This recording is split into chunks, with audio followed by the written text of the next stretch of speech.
Fala pessoal, beleza? Vamos dar início aqui à nossa aula falando um pouco hoje sobre a NBCTA 200, a NBCTA que trata sobre os objetivos gerais do auditor independente. A gente vai tratar aqui os objetivos de auditoria, a gente vai trazer para vocês as pegadinhas relacionadas a esse tema e explicar tudo sobre auditoria, bem na parte preliminar, bem na parte inicial, para a gente poder percorrer todo o curso de auditoria com uma base sólida. Então, vem aqui na tela comigo que eu vou te mostrar como que a gente faz para dominar esse assunto que é tão difícil, que é tão pouco explorado pelos professores relacionados à explicação sobre como realmente a gente consegue trazer para nossa mente como funciona toda a estrutura do estudo sobre auditoria.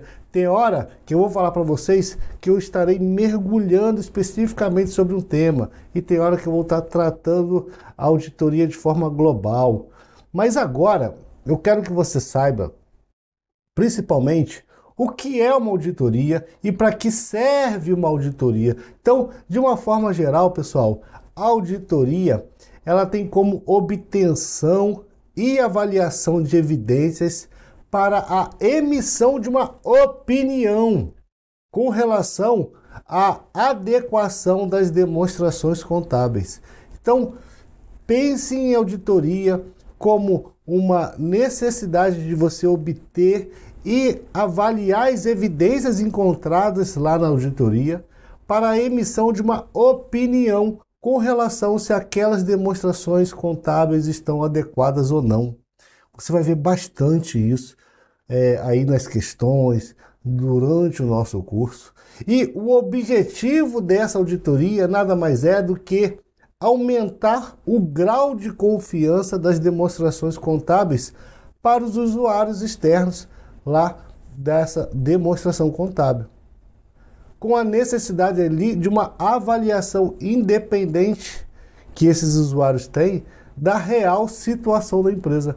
Então, a auditoria irá utilizar vários procedimentos, várias técnicas para poder obter e avaliar as evidências, para poder emitir uma opinião com relação à adequação das demonstrações contábeis, com o objetivo de aumentar o grau de confiança dessas demonstrações contábeis pelos usuários, para que esses usuários consigam avaliar a real situação da empresa. E a gente tem várias definições de auditoria ao longo do nosso caminho. Eu vou colocar uma outra definição aqui de auditoria que está na sua tela, que a auditoria é o levantamento, é o estudo e a avaliação sistemática das transações, procedimentos, operações, rotinas e das demonstrações financeiras de uma organização.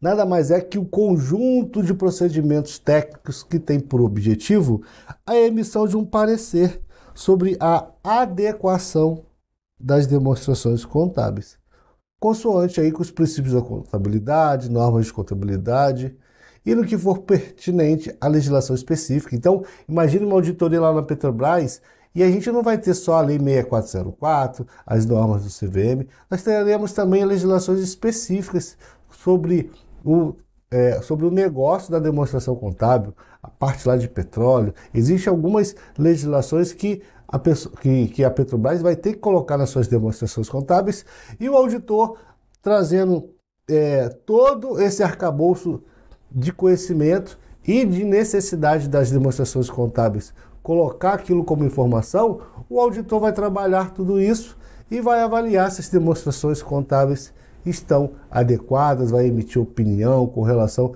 a essa adequação. Agora, a gente tem vários tipos de auditoria, né?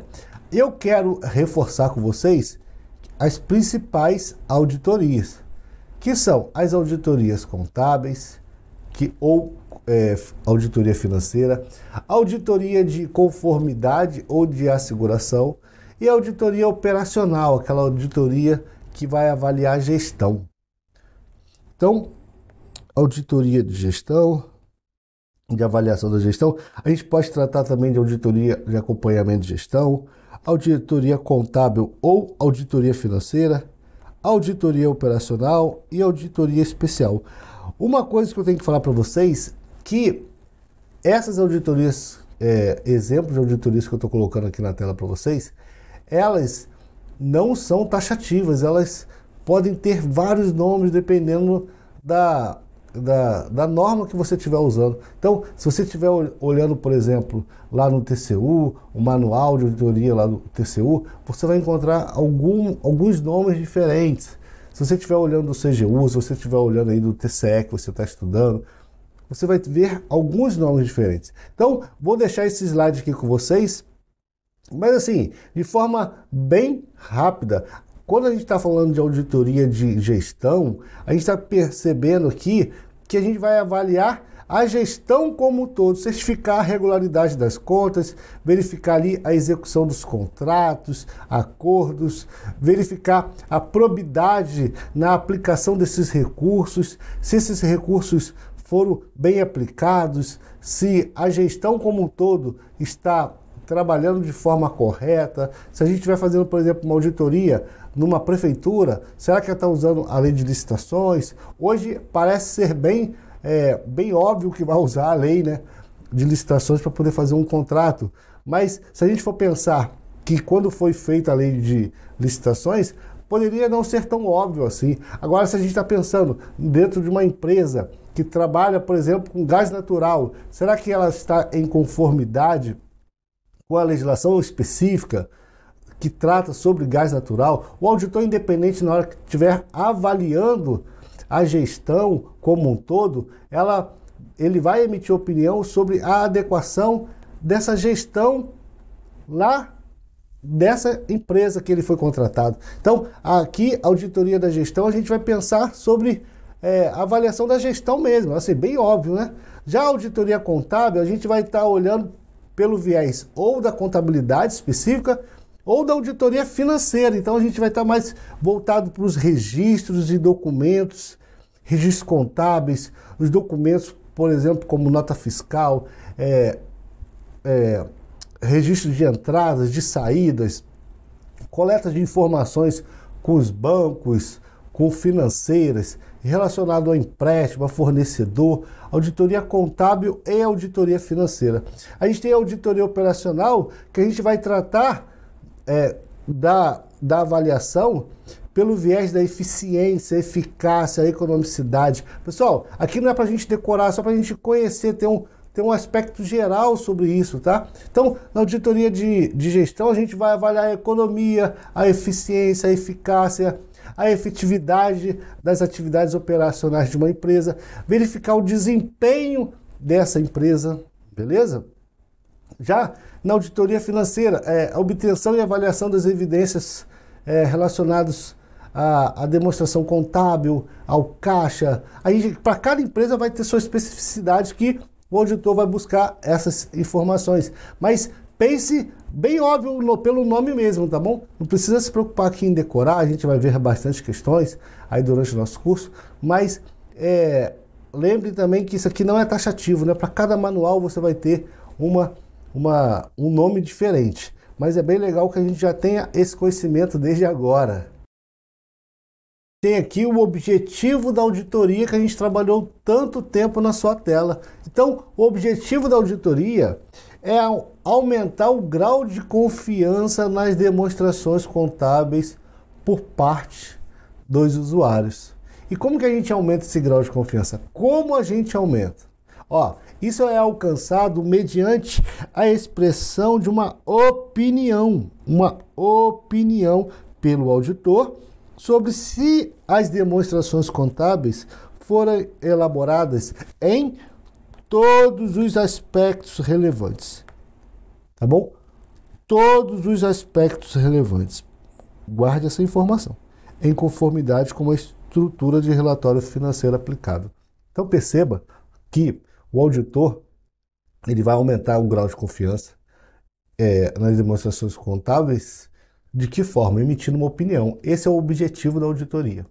E como ele faz isso? Isso é alcançado mediante a expressão de uma opinião sobre as demonstrações contábeis, se forem elaboradas em todos os aspectos relevantes. Então, pode existir algum aspecto irrelevante dentro da demonstração contábil que o auditor identificou, só que aquilo ali não vai influenciar no aumento do grau de confiança nas demonstrações contábeis. O auditor irá poder relevar assuntos não relevantes? Sim.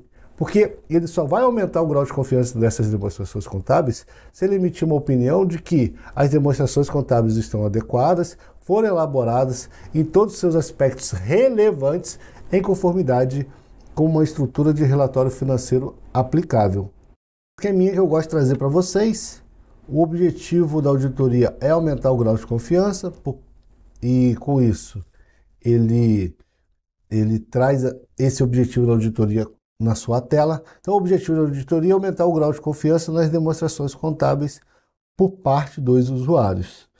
Isso é alcançado mediante a expressão de uma opinião pelo auditor sobre se as demonstrações contábeis foram elaboradas em todos os aspectos relevantes, em conformidade com uma estrutura de relatório financeiro aplicável. Então, existem algumas regras para cada situação que ele quer demonstrar. Ele vai utilizar uma demonstração contábil adequada e ele vai verificar se aquele relatório financeiro aplicável está totalmente correto, se foi aplicado o relatório financeiro certo para aquele tipo de opinião, para aquele tipo de informação que a administração tinha que dar.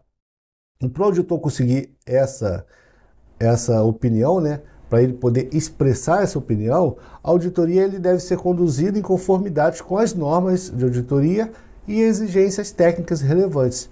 Pois só assim, pessoal, a auditoria sendo bem conduzida, então, se a auditoria for bem conduzida, o auditor irá conseguir expressar a sua opinião adequadamente. Vamos dar uma olhadinha numa questão? Perceba, pessoal, que aqui a gente está falando do objetivo de auditoria, tá bom? Então, o objetivo da auditoria é aumentar o grau de confiança nas demonstrações contábeis por parte dos usuários. Cara, já falei isso aqui 5 minutos direto. Então, de acordo com a NBCTA 200, que é o que a gente está estudando agora, este objetivo é alcançado mediante a expressão de uma opinião de que as práticas contábeis foram auditadas em sua totalidade. Tá errado isso aqui, né, pessoal? Olha, perceba que essa opinião ela é emitida e ela tem como pressuposto que o que será avaliado são que se as demonstrações contábeis foram elaboradas em todos os aspectos relevantes, tá? Então, ele falar que está tudo certo na sua totalidade, esse não é o objetivo da auditoria expressada lá na NBCTA 200. O controle interno é confiável e suficiente para o porte da entidade? Esse não é definitivamente o objetivo da auditoria, a gente nem tratou disso em nenhum momento até agora, né? O objetivo da auditoria é expressar uma opinião de que não foram identificadas evidências relacionadas a casos de fraude ou erro durante o processo de auditoria? Não, o objetivo da auditoria não é isso. A gente pode ter algum tipo de erro imaterial, um erro irrelevante? Pode sim. A gente viu que o objetivo é aumentar o grau de confiança. Como? Que forma? Verificando se as demonstrações contábeis foram elaboradas em todos os aspectos relevantes. Com isso, a nossa resposta é a letra D. As demonstrações contábeis foram elaboradas em todos os aspectos relevantes em conformidade com a estrutura de relatório financeiro aplicável. Vamos ler o erro da E? A entidade trabalhou em conjunto com os auditores, oferecendo o suporte necessário para que o trabalho fosse concluído com sucesso. Esse não é definitivamente o objetivo da auditoria. Perceba, pessoal, que algumas pegadinhas podem surgir durante o seu estudo, tá? A primeira delas é que o fato do auditor emitir essa opinião de que as demonstrações contábeis foram elaboradas em todos os aspectos relevantes em conformidade com uma estrutura de relatório financeiro aplicável, isso não assegura que a empresa tem lucro, que a empresa tem viabilidade futura, que a empresa tem uma boa gestão, que a empresa ela vai se perdurar durante todo o tempo, que a empresa ela é lucrativa acima do mercado. São pegadinhas que eu estou inventando aqui, pessoal, que ela pode aparecer na sua prova. Então, grave que a opinião do auditor não assegura a viabilidade futura da entidade. A opinião do auditor não assegura a eficiência ou eficácia com qual a administração conduziu os negócios da entidade. Perceba que a gente está olhando aqui as demonstrações contábeis. Quando a gente está falando de objetivo de auditoria, pense na auditoria independente, tá? A gente está pensando aqui sobre a opinião sobre as demonstrações contábeis.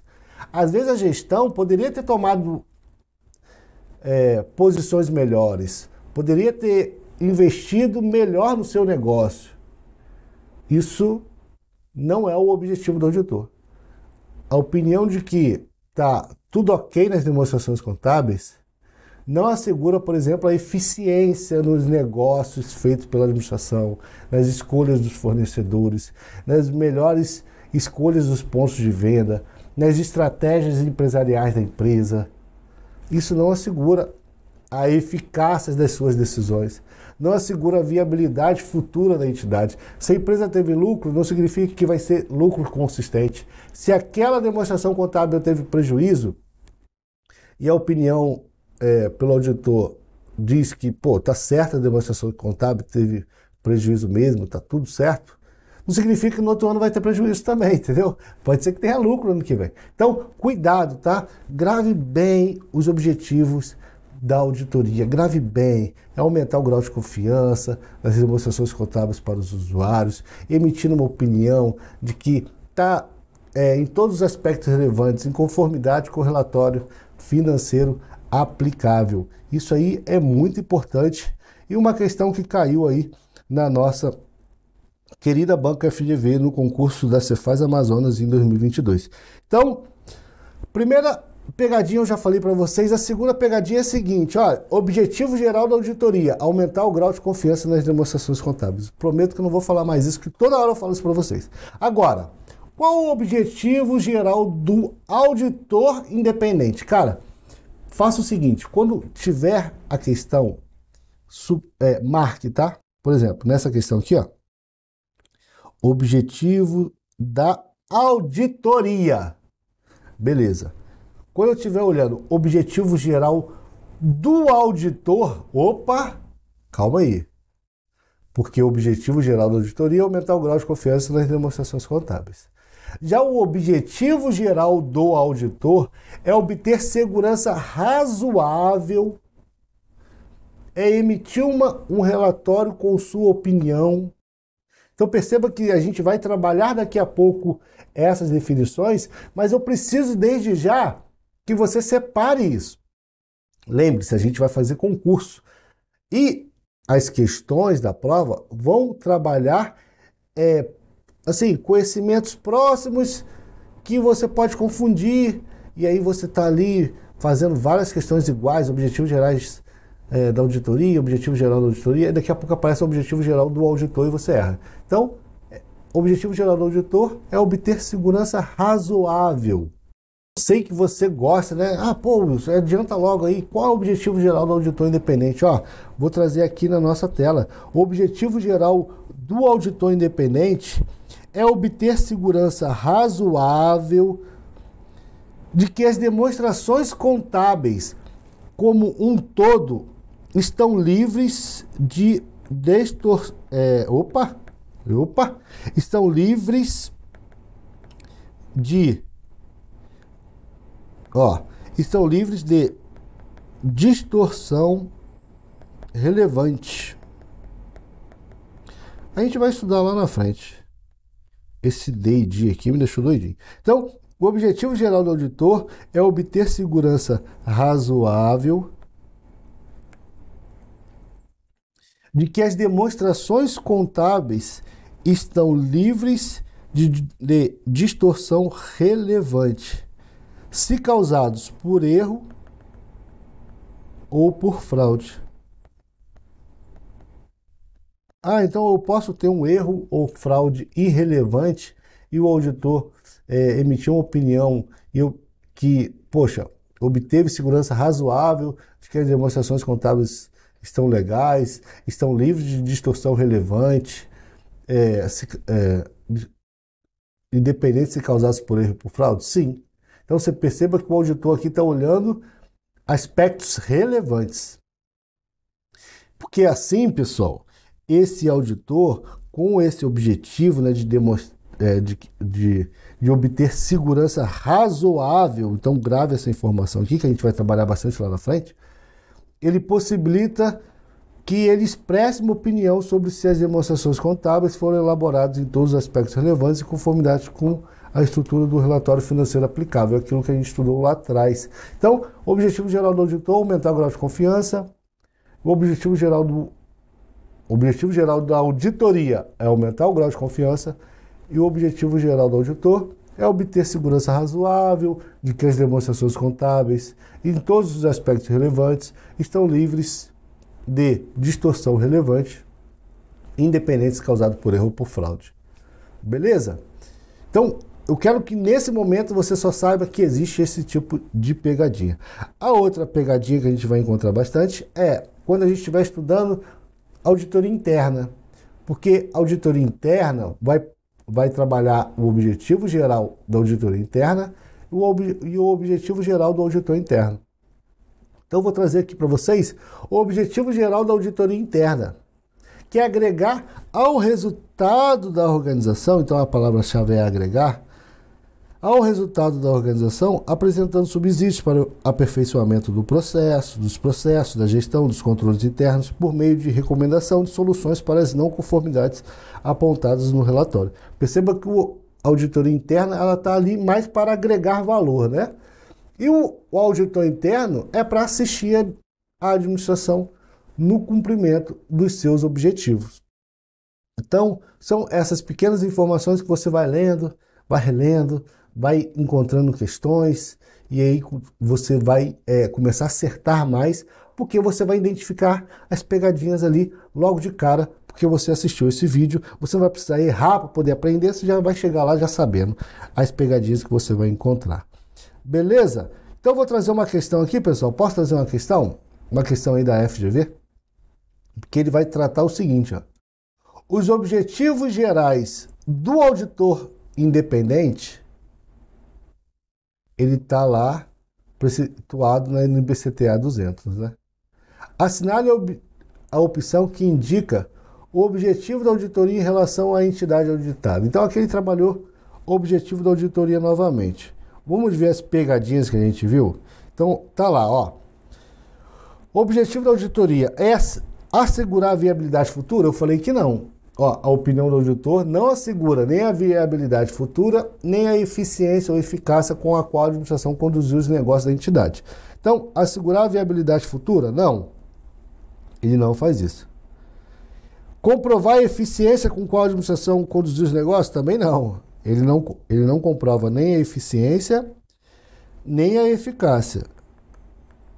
Tá bom? Ele não comprova nada. Qual o objetivo? É aumentar o grau de confiança nas demonstrações contábeis por parte dos usuários. Ele garante que as demonstrações contábeis estão livres de distorção relevante? Ele não garante isso não. Tá bom? Ele não garante isso. Como que está o nosso texto lá? O objetivo geral da auditoria aqui é expressar uma opinião pelo auditor se as demonstrações contábeis foram elaboradas em todos os aspectos relevantes em conformidade com a estrutura do relatório financeiro aplicável.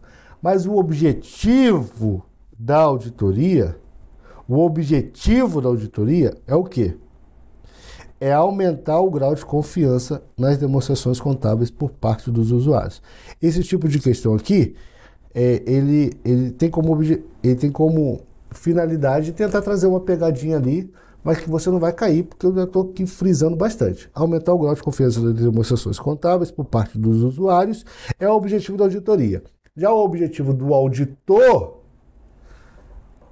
que você não vai confundir com o objetivo geral da auditoria, o objetivo geral do auditor é obter segurança razoável. Aí vem aquele textinho depois.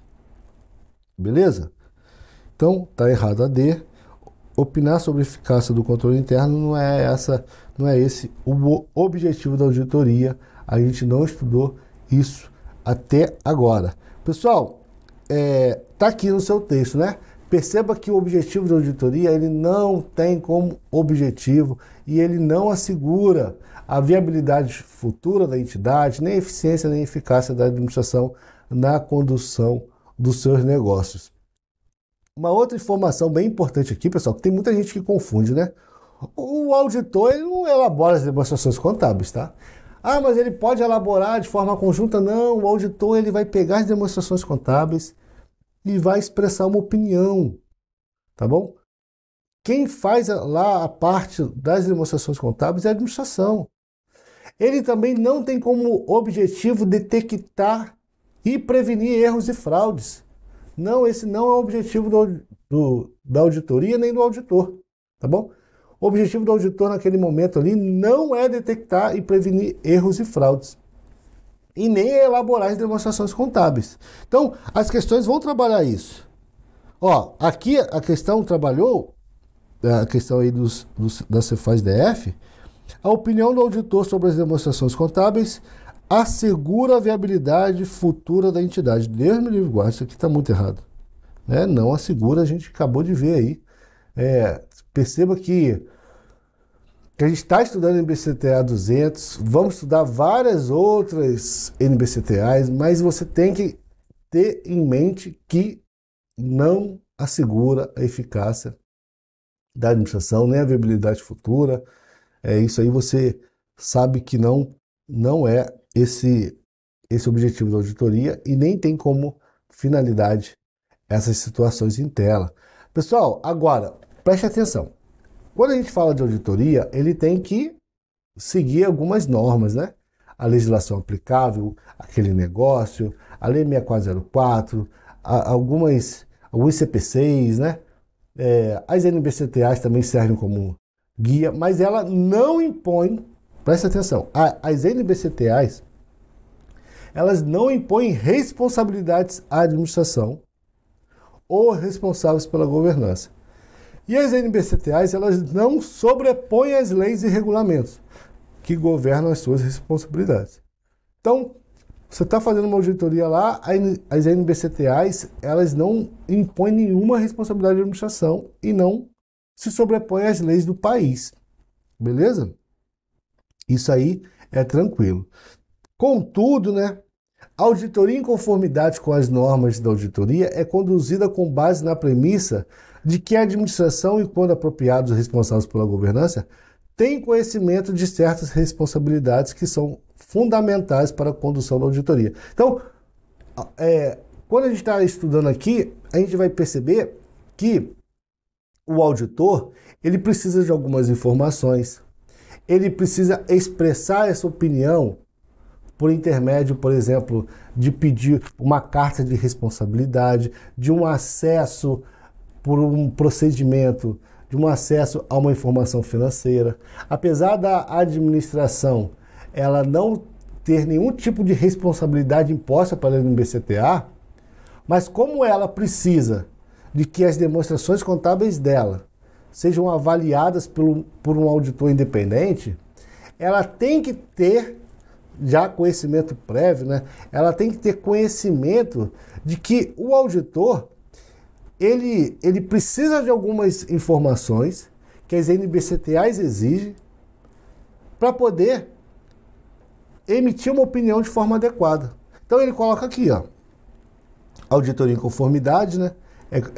Com as normas da auditoria, é conduzida com base de que a administração ela tem conhecimento de certas responsabilidades do auditor que são fundamentais para a condução da auditoria.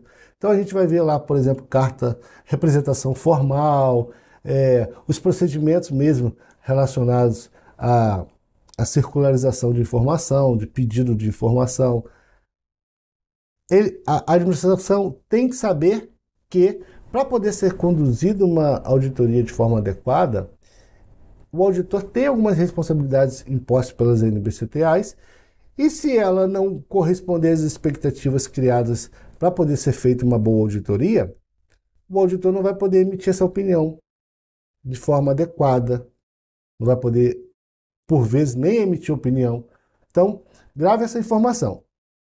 A NBCTA não impõe responsabilidade de administração e não se sobrepõe a nenhuma lei.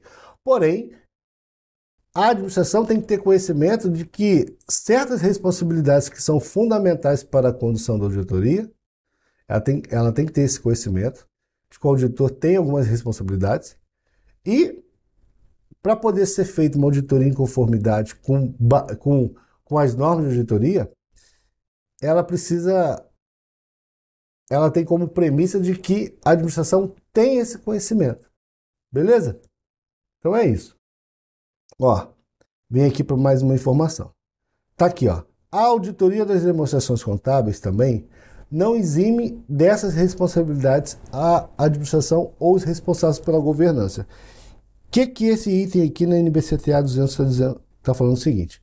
Quem tem a responsabilidade para fazer as demonstrações contábeis? A administração.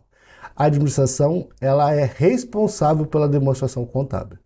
O auditor vai expressar uma opinião sobre essas demonstrações contábeis. A partir do momento que o auditor emite uma opinião, a responsabilidade vai para o auditor? Não. A responsabilidade continua com a administração. Foi ela que emitiu aquela demonstração contábil. O auditor está emitindo uma opinião se as demonstrações contábeis foram elaboradas em todos os aspectos relevantes, em conformidade com as normas. Mas a responsabilidade continua com a administração ou os responsáveis pela governança. Então, não é porque fez a auditoria nas demonstrações contábeis que fala, ó, fez a auditoria aqui, agora eu lavo minhas mãos, agora se tiver alguma coisa errada é com a auditoria aí. Não, tem nada a ver isso. Ela é responsável pela demonstração contábil e não vai deixar de ser só por conta aí de termos essa auditoria nas demonstrações contábeis. E aí diz o seguinte, né? Com base para a opinião do auditor, as NBCTAs exigem que ele obtenha segurança razoável de que as demonstrações contábeis, como um todo, estão livres de distorção relevante, independente se causada por erro ou por fraude. É aquilo, né? Sempre pode ter uma pegadinha, né? Sempre podemos ter alguma pegadinha. E aqui a gente pode ter também, tá? As NBCTAs exigem que ele obtenha segurança absoluta? Não, é segurança razoável. Obter uma segurança, então, limitada? Não, é segurança razoável. Guarde essa informação. Não é segurança absoluta, não é segurança limitada, não é segurança nenhuma. Não, é segurança razoável. Asseguração razoável. A gente vai estudar mais para frente, especificamente, só isso. Porque a NBCTA 200 traz um monte de informação, mas você já vai guardar algumas. Obtenção da segurança razoável. Beleza? Guardou. Pessoal, só relembrando aqui algo que você já sabe ou deveria saber, a diferença de fraude e erro. Então, fraude é ato intencional e erro é ato não intencional. No caso de fraude, a gente tem aqui a manipulação de operações, transações, adulteração de documentos, informações. Já no erro, é uma omissão, uma desatenção, é uma má interpretação de uma elaboração, de um registro. Perceba que na fraude as distorções, né, são resultantes de um dolo, de uma obtenção de vantagem injusta ou ilegal, é uma manipulação, uma adulteração. Com isso, ele tem maior risco de não ser detectado, porque aquele que está fraudando, ele faz de tudo para não ser pego. Já o erro é mais fácil ser detectado. Já a fraude, ele tem maior risco de não ser detectado. Fique com essa informação. Beleza? O auditor não detectar fraude cometido pela administração é maior ainda do que aquelas fraudes cometidas por empregados. Então, Então, a gente tem um nível de dificuldade de identificar uma fraude. Agora, entre a fraude do empregado e a fraude da administração, a da administração é mais difícil ainda. Beleza? É mais difícil ainda. Então, essa informação é super relevante para o nosso estudo. Outra informação super importante, pessoal, é que as demonstrações contábeis sujeitas à auditoria são aquelas da entidade, né? Da entidade ali que a gente está olhando na questão, da entidade que o auditor está avaliando. Então, as demonstrações contábeis sujeitos à auditoria são as da entidade elaborada pela administração, sob a supervisão geral dos responsáveis pela governança. A demonstração contábil que foi sujeita a uma auditoria, ela não vai eximir das responsabilidades que a administração tenha ou os responsáveis pela governança tenha sobre essa demonstração. Agora, guarde essa informação aqui, pessoal. A administração é quem? Presidente e diretoria. Responsáveis pela governança, conselho administrativo. Isso cai em prova, tá bom? Então, você tem que lembrar que a responsabilidade está aqui, ó. A responsabilidade da administração está em elaborar, deixa eu colocar aqui, está em elaborar as demonstrações contábeis. Então, a administração ou os responsáveis pela governança devem elaborar as demonstrações contábeis. Eles devem responder pelo controle interno. O controle interno, quem responde é a administração ou os responsáveis pela governança. Ele deve fornecer também ao auditor, né? Então, o auditor ele vai ter acesso irrestrito. Então, o auditor vai ter acesso irrestrito às pessoas e às informações, né?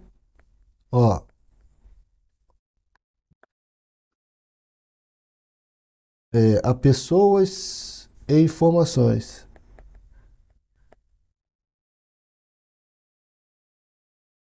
Fiz aqui um rascunho rapidinho.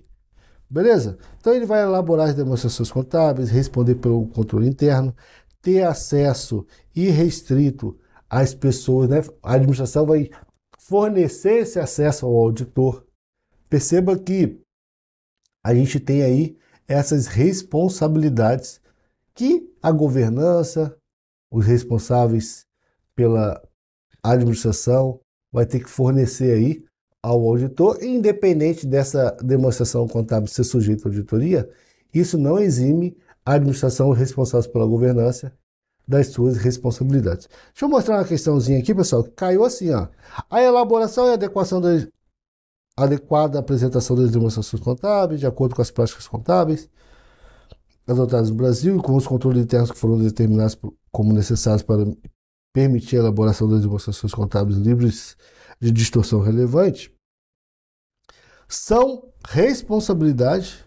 Então, ele está falando assim, a elaboração e a adequada apresentação das demonstrações contábeis são da responsabilidade. E aí, essa questão aqui traz muita polêmica, né? Mas ela não tem polêmica, é só olhar o nosso quadro. A administração, presidente ou diretoria, responsáveis pela governança, conselho administrativo. Então, a gente tem como resposta o contador da empresa? Não faz parte da administração dos responsáveis pela governança. O auditor interno? Não. O auditor independente? Muito menos, né? O auditor independente não elabora as demonstrações contábeis, pelo amor de Deus. O conselho de administração? Não. Conselho administrativo. A resposta aqui é os diretores da companhia. Os diretores da companhia, eles são responsáveis pela elaboração e adequada apresentação das demonstrações contábeis. Pessoal, vamos fazer uma distinção aqui da definição de auditoria de asseguração. A gente vai falar um pouquinho sobre asseguração razoável e limitada. Vamos falar um pouco sobre esses assuntos que são importantes e caem muito em prova. O que eu estou falando aqui, pessoal, não é só teoria não, tá? São coisas que caem em prova. Preste atenção aqui. A auditoria de asseguração é um trabalho que busca expandir o nível de confiança de terceiros em empresa. Essa é a definição da auditoria de asseguração. E aí a gente tem asseguração razoável e limitada. Ó, limitada, razoável, é a asseguração que você vai ter que saber na hora da tua prova. Perceba que a gente falou aqui sempre de asseguração razoável. Então, é a primeira que eu vou trazer na nossa tela. A asseguração razoável é um nível elevado de segurança. Esse nível é concedido quando o auditor obtém evidência apropriada e suficiente para reduzir a um nível aceitavelmente baixo o risco de auditoria. Então, essa segurança razoável é essa que a gente estuda aqui na auditoria independente. É um nível elevado de segurança, beleza? Então, segurança razoável, a gente vai obter evidência apropriada e suficiente para a gente poder emitir opinião de forma adequada, trazendo assim um maior grau de confiança nas demonstrações contábeis. Perceba que a gente tem segurança razoável, evidência apropriada e suficiente.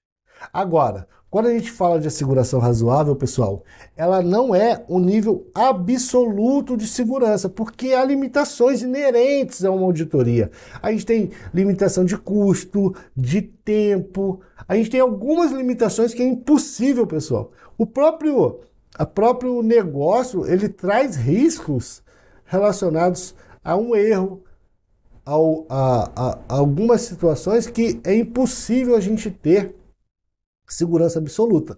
Então, cuidado, né? Não é porque a gente tem aqui a asseguração razoável como um nível elevado de segurança, né?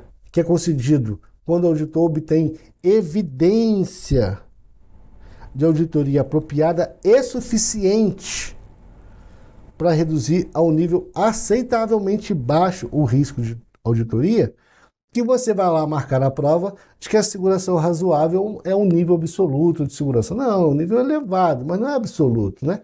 Por quê? Por conta das limitações. Beleza? E outra informação também, que as quais resultam do fato de que a maioria das evidências de auditoria em que o auditor baseia suas conclusões e sua opinião é persuasiva, mas não é conclusiva. Então essas evidências são persuasivas, elas conseguem trazer ali elementos importantes para a opinião, mas ela não é conclusiva. Então, em trabalhos de asseguração razoável, a conclusão deve ser emitida na forma positiva. Então, vamos trazer aqui exemplos. Vou trazer aqui para vocês, ó. Olha isso aqui. Isso aqui é um parágrafo de um texto de um auditor. Em nossa opinião, os controles são eficazes. Isso é positivo, ó. Em nossa opinião, os controles internos são eficazes em todos os seus aspectos relevantes, de acordo com os critérios X, Y, Z. Uma outra forma de falar. Em nossa opinião, a afirmação da parte responsável de que os controles internos são eficazes em todos os aspectos relevantes, de acordo com os critérios X, Y, Z, é adequada. Perceba que aqui, pessoal, a gente está falando de uma forma positiva. A gente está dizendo que são eficazes, que é adequada em todos os aspectos relevantes.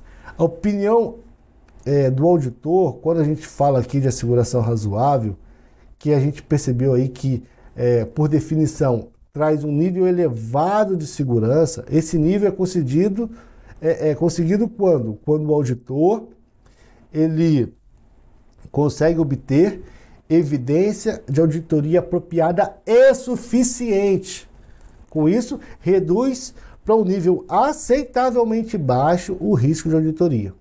né? E aí a gente tem uma opinião de que as demonstrações contábeis como um todo, elas estão livres de distorção relevante, independente de se causadas por erro ou fraude. A gente consegue emitir essa opinião. A gente viu que ela não é quando a gente fala de seguração razoável, de nenhuma outra asseguração, tá? Ela não é um nível absoluto, porque há limitações inerentes, e essas evidências elas são persuasivas e não conclusivas. Por isso que a gente não pode falar que a gente tem aí o nível absoluto. E a gente falou sobre a opinião de asseguração razoável, e é essa que você tem que levar para a prova. Mas pode ser que a questão trabalhe ali, dependendo do nível do concurso que você está fazendo, do trabalho de asseguração limitada, né? E aí, a asseguração limitada também é importante, porque, cadê? Esse slide aqui, ó, esse mapinha aqui é do grande professor Tonivan, o nosso grande professor Tonivan. E a gente tem aqui, ó, o objetivo do trabalho de asseguração limitada é reduzir o risco de trabalho a um nível aceitável nas circunstâncias. Percebe que o texto já mudou, né? Um era obter segurança apropriada, um nível elevado de segurança, reduzir para um nível aceitavelmente baixo. Aqui não. O primeiro era o razoável, que eu estava falando agora. O limitada, ele já faz o seguinte, ó, é um nível aceitável nessas circunstâncias. Esse risco do trabalho é um nível maior de risco do que um trabalho de asseguração razoável. Então, o trabalho de asseguração razoável, eu tenho um risco menor, né? O do limitado eu já tenho um risco maior. É isso aqui que a gente trouxe para a gente. E, para dar suporte à conclusão do auditor independente, ele trabalha de uma forma negativa a informação, a frase. Ou seja, o auditor independente conclui que ele não tem conhecimento de nenhuma modificação relevante que deva ser feita nas informações sujeitas à asseguração limitada. Então, enquanto a gente tem lá uma frase assim, ó, em nossa opinião, os controles internos são eficazes.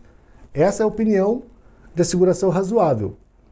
Já na limitada, falaria assim, ó, não foi obtido com base em nenhuma evidência de que os controles internos não são eficazes. Opa, mudou. Uma coisa é eu afirmar de forma positiva que é adequada, que é eficaz, que as demonstrações contábeis foram auditadas, né? Que é possível emitir uma opinião de que a demonstração contábil, em todos os aspectos relevantes, independente se causados por erro ou fraude, é adequada. Olha que legal, positivo. Já se eu falar assim, ó, com base nas circunstâncias que foram feitas a auditoria, não é possível afirmar, com base em nenhuma evidência, que existe alguma fraude ou que não é adequado. Eu falei até, esquece essa parte de fraude, tá? A asseguração limitada vai falar assim, ó, não é possível afirmar que não é adequada. Seria falar assim, entendeu? Pô, não é possível afirmar que não é adequada. Pô, mas é adequada? Não é possível afirmar que não é adequada. Mas eu não consigo afirmar que é adequada. Eu não consigo afirmar que aquele controle interno é eficaz. Eu consigo dizer que ele não contém nenhum erro relevante. Pô, cara, mas eu quero saber se ela é boa. Não, eu não consigo dizer que é boa. Mas eu só estou dizendo que não é ruim.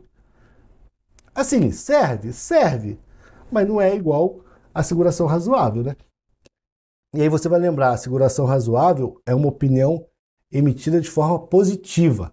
Já na limitada, é emitida de forma negativa, né? Ele vai usar ali essa parte mais para o lado do... grava essa informação, negativa. Mas não é negativa no sentido ruim, não, tá? Dizer que é ruim, não. É só dizer que não consegue obter que aquilo ali é ruim, que aquilo ali não é adequado, tá? Mas ele não consegue dizer que é adequado. Então, por isso que o risco da asseguração limitada é um pouco maior. Mas como a gente está trabalhando com auditoria independente, a gente sempre vai trabalhar com asseguração razoável. Esse aqui é só uma informação que eu trouxe para vocês, porque se você vê aí numa questão, você não vai ficar perdido. A gente tem agora o risco de auditoria. A gente vai trabalhar os riscos de auditoria aqui. A gente sabe que o foco do auditor são as demonstrações contábeis como um todo. E, portanto, pessoal, o auditor não é responsável por detectar fraudes ou distorções, né? E até mesmo as distorções que não sejam relevantes para as demonstrações contábeis como um todo, não serão focos do auditor. Agora, a gente vai estudar, assim, como que o auditor trabalha, né? Mas, por exemplo, o auditor, ele é cético, ele tem que ter um julgamento profissional. Isso está sempre presente na vida do auditor. O auditor, o ceticismo, o julgamento profissional, ele está sempre presente. E aí, a gente vai ver agora os riscos de auditoria. Porque os riscos de auditoria faz parte do trabalho do auditor. Lembra? Ele não consegue, por intermédio da seguração razoável, ele não consegue falar que é um nível absoluto de segurança. Ele não consegue. Ele consegue afirmar ali que ele consegue obter segurança razoável de que as demonstrações como um todo estão livres de distorção relevante. Mas existe risco sim, e esse risco a gente vai estudar agora. Então a gente tem o risco de auditoria. O risco de que o auditor expresse uma opinião inadequada. A gente tem esse risco. Por mais que o auditor faça todos os procedimentos, ele seja cético, tenha um bom julgamento profissional, existe o risco de ele expressar uma opinião inadequada, né? Quando as demonstrações contábeis contiverem distorção relevante. Então tem distorção relevante, mas o cara emitiu a opinião de que estava livre. Ferrou, né? Então, a gente pensa no risco de auditoria como uma função dos riscos de distorção. A gente tem o risco de distorção e o risco... Eu vou botar versus X aqui, mas não é, né, não é um contra o outro, não. É o risco de detecção. Minha letra tá horrível, tá, pessoal? Tô tentando escrever rápido aqui, porque a aula é muito grande, né? São muitos assuntos. Mas a gente tem ali o risco de distorção relevante e o risco de detecção.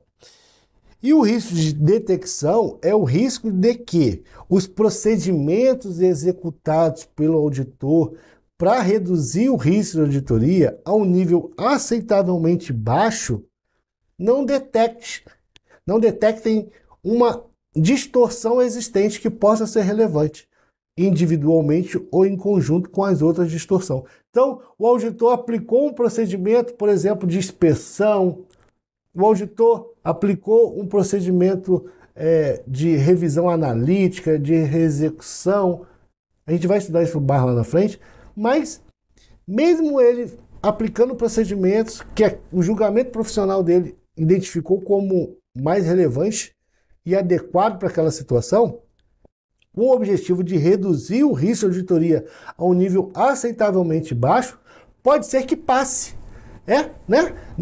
Esses procedimentos não detectaram uma distorção existente que possa ser relevante, seja individualmente ou em conjunto com outras distorções.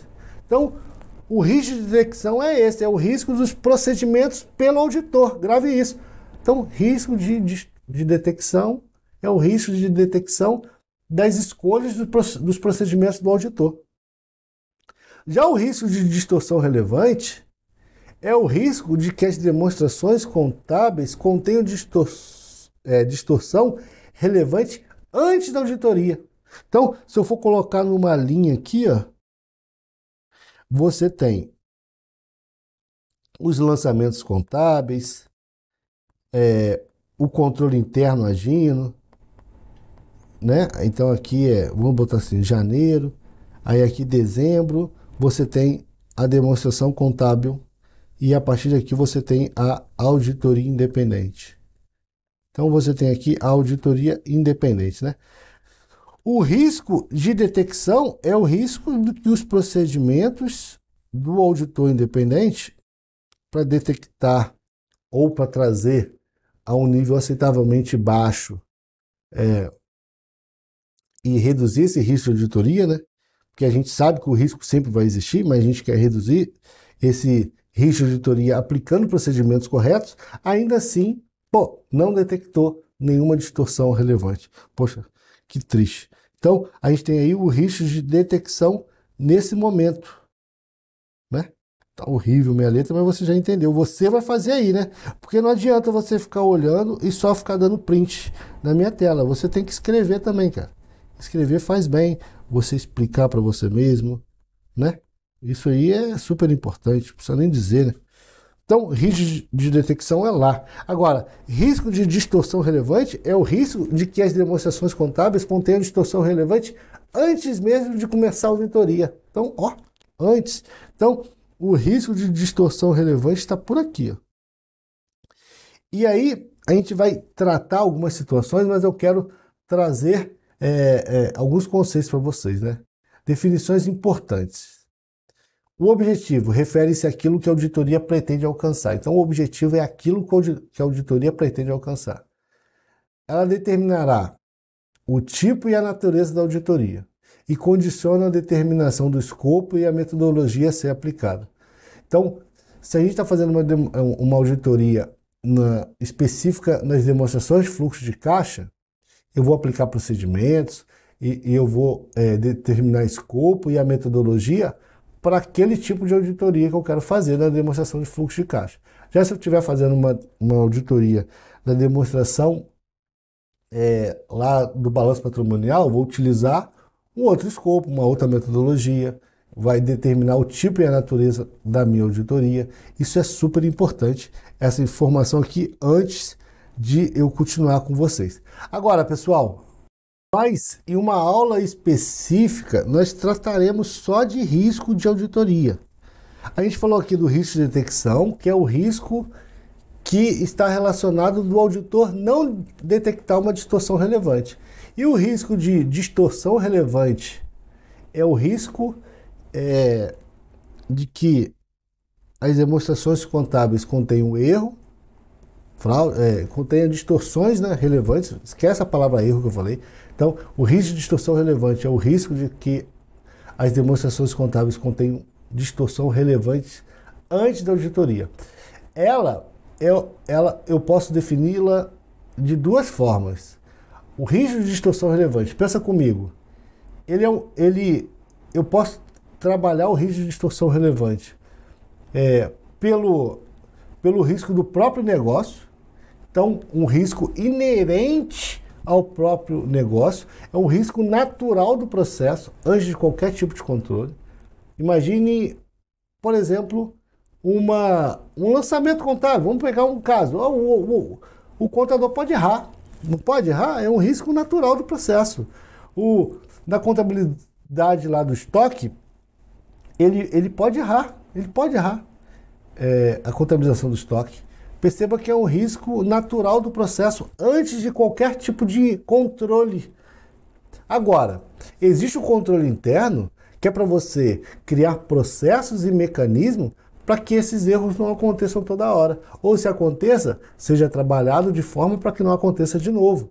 E a gente tem, por exemplo, um risco de distorção relevante sendo um conjunto entre o risco inerente e o risco de controle. O risco inerente a gente vai pensar que é o risco natural do processo, antes de qualquer tipo de controle. Já o risco de controle é o risco de, uma vez ocorrido o erro, então ocorreu o erro, o controle interno tem que pegar.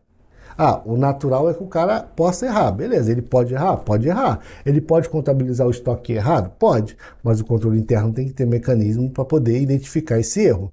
E aí, se acontece o erro, o controle interno não identifica, a gente tem um risco de controle. Então, o risco de distorção relevante, ele é uma mistura de risco inerente e o risco de controle. Professor, tu vai trabalhar mais isso agora? Não, eu tenho uma aula só disso, com muitas questões, que a gente vai trabalhar bastante coisa. Mas o risco de auditoria é uma função da distorção. Deixa eu botar aqui novamente. Que aí fica, né? Eu vou adicionar uma página aqui, só pra gente... Só para você, já que eu falei disso agora, só para você não sair daqui sem saber essa informação, mesmo sabendo que você tem que continuar assistindo nossas aulas, porque a gente vai trabalhar tudo isso em momento oportuno. Mas o risco de auditoria, você gravou como? Ele é o risco de auditoria. Ele é uma função dos riscos de distorção relevante, né? Distorção relevante, e o risco de detecção. Pessoal, muita gente fala assim, eu não consigo acertar isso, eu sempre esqueço. Cara, a melhor forma ao invés de decorar, é buscar entender, né? Então, o risco de detecção, eu penso o seguinte, eu vou vir de trás para frente, tá? Com as informações. Eu já tive auditoria, ou estou tendo auditoria, e o auditor não detectou nenhum erro. Não detectou nenhum tipo de distorção, né? Eu estou toda hora falando erro, mas na verdade é distorção, pessoal. O risco de distorção, o risco de auditoria é o risco. É a função do risco de distorção relevante e detecção. Então, coloquei na linhazinha lá, que eu fiz para vocês. Teve a demonstração contábil, eu vou ter auditoria. Se a auditoria não detecta nenhum erro, né? A auditoria não detectou nenhuma distorção. Aplicou todos os procedimentos. Eu acho que é isso aí, 1 hora de aula, né? Já tem que parar, dar uma descansada, beber uma água e voltar. Mas vamos lá. A auditoria não detectou nenhuma distorção relevante, mesmo aplicando todos os procedimentos, com julgamento profissional correto, com ceticismo sempre presente na aplicação desses procedimentos, é o risco que o auditor tem de não identificar nenhum tipo de distorção, mesmo aplicando a auditoria de forma correta. Esse é o risco de detecção. É o risco que o auditor tem de não identificar nenhum tipo de distorção, mesmo aplicando todos os procedimentos. Isso a gente tem quando? Após a emissão de demonstrações contábeis, quando o auditor é contratado para poder fazer auditoria independente. Já quando a gente está falando dos riscos relacionados antes, né? Tá aqui, ó, no nosso, no nosso slide. O risco de distorção relevante é o risco de que as demonstrações contábeis contenham distorção relevante antes de qualquer auditoria. E por que que ele pode ter esses riscos antes de qualquer auditoria? Porque é natural durante um processo de qualquer coisa que você esteja fazendo, seja um lançamento, seja um controle de um estoque, ou inclusive o risco natural daquele negócio, é natural que tudo tem um risco. Então, esse risco inerente ao negócio, a gente chama de quê? Esse risco natural do negócio. É o risco que a gente chama de risco inerente, que é o risco natural do processo. Então, a gente tem a combinação aqui, ó, o risco inerente.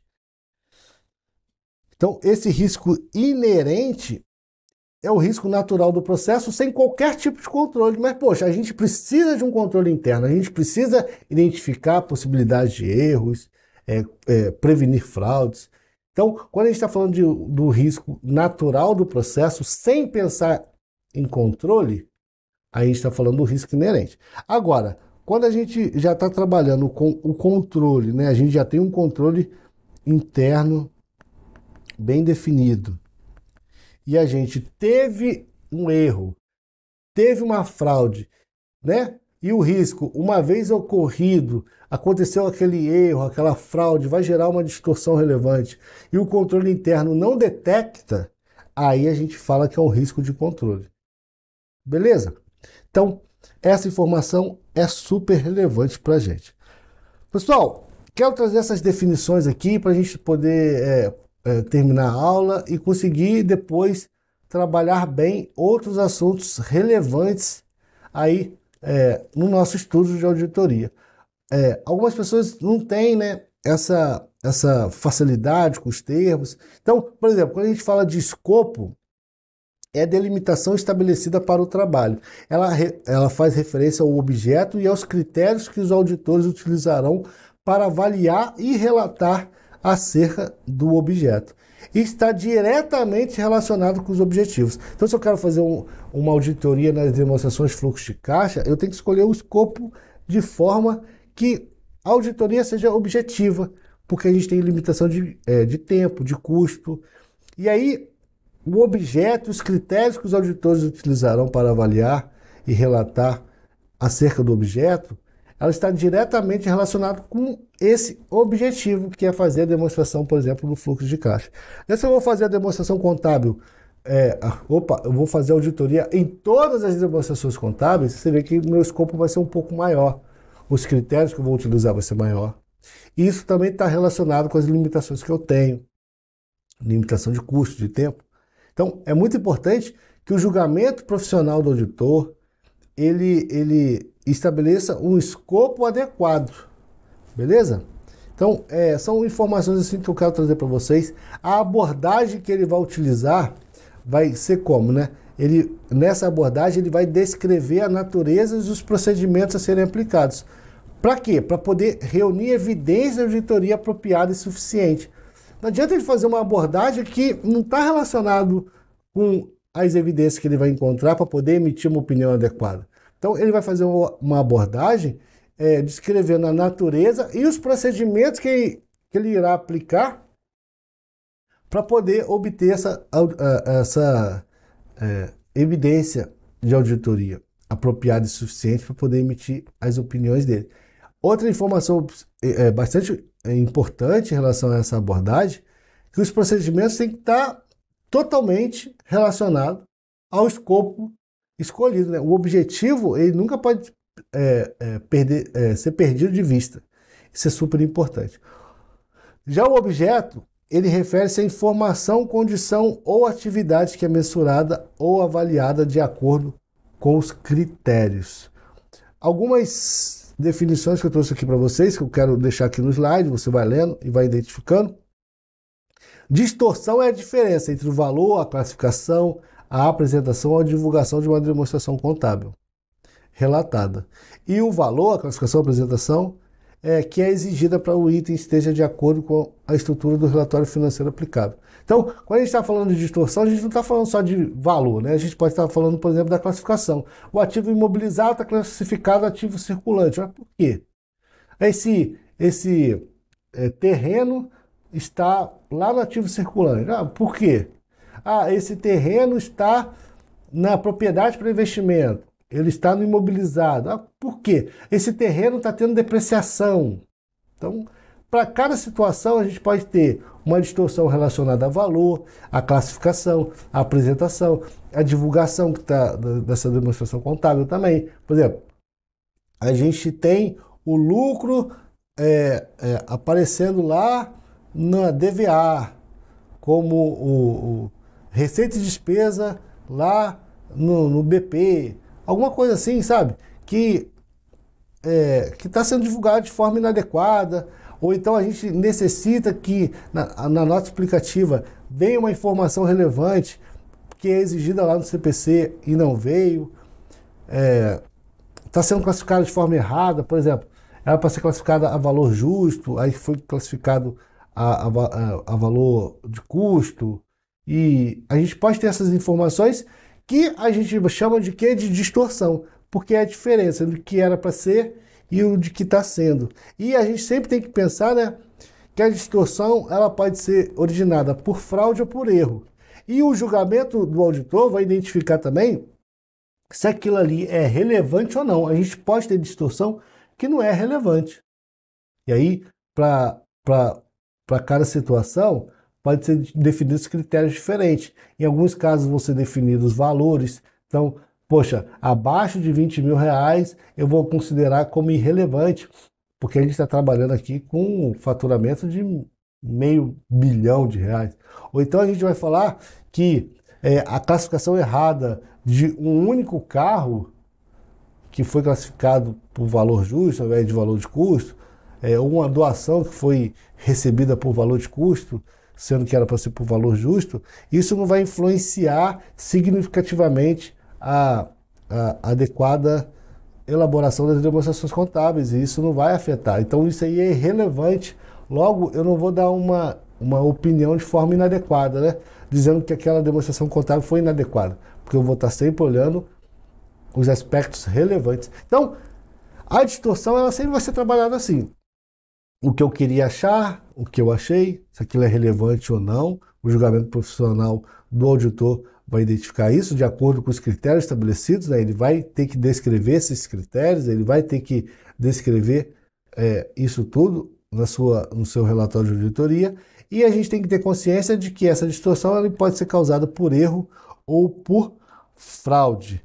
Uma outra situação bem importante que para a gente finalizar, é a informação contábil histórica, né? Que é informação expressa em termos financeiros em relação a uma entidade específica, né?